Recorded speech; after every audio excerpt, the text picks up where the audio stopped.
I wanted to show you this picture. Somebody had asked me from class of what the vagus nerve is, and I've been wanting to talk about this for a while. And since somebody has mentioned it, I thought it was a good time to.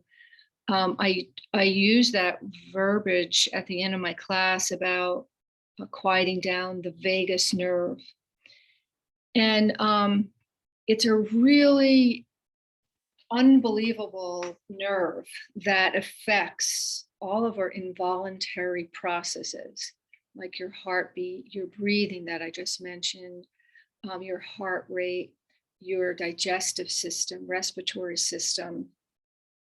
And we have millions of nerve endings in the body, but in the cranial, we have 12 main nerves, and the vagus nerve is the largest.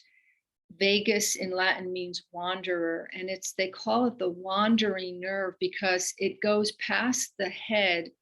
And as you can see in this picture, it wanders down. It starts from the brain stem, it wanders around into the jaw, it slides down the carotid artery on both sides, and then it starts to come down the esophagus. It comes down the whole through the other organs, and it ends in the gut.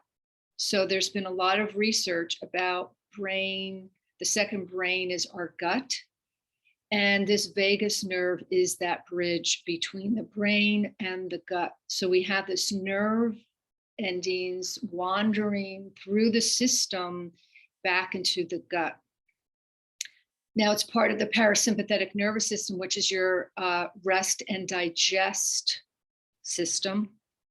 And the idea is that when we activate this vagus, they call it the vagus tone, it quiets down your entire system, the organs, your,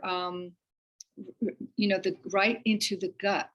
So if you have any like digestive issues, understanding the power of the vagus nerve and how to stimulate the vagus nerve will really help with the gut, with the digestive system. And it's the longest nerve of the cranial nerves. It affects your, and you'll notice that, so we would call this a bundle of cables carrying neurons from the brain to the GI tract. And it covers the esophagus, the heart, the rest digest system. It goes through the jugular vein. It goes through the liver and the spleen. And it helps with breathing, your speech, swallowing, your heartbeat, blood pressure. So if you have high blood pressure, this is a good nerve to stimulate. Hearing, circulation, digestion, gut health.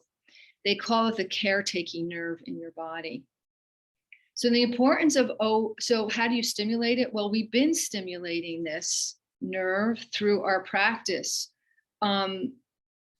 Deep, slow breath activates this vagus nerve.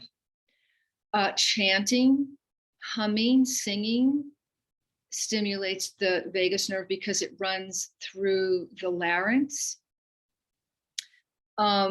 Tapping, when we do our tapping, you're stimulating the vagus nerve.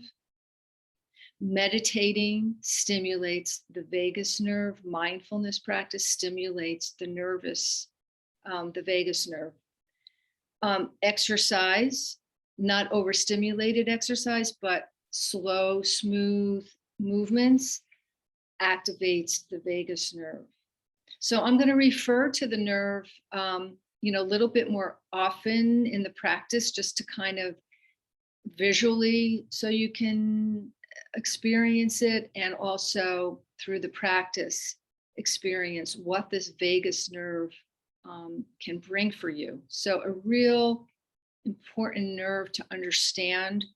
And it's just, I love this picture, such a beautiful visual of the vagus nerve and where it starts and where it originates and where it ends.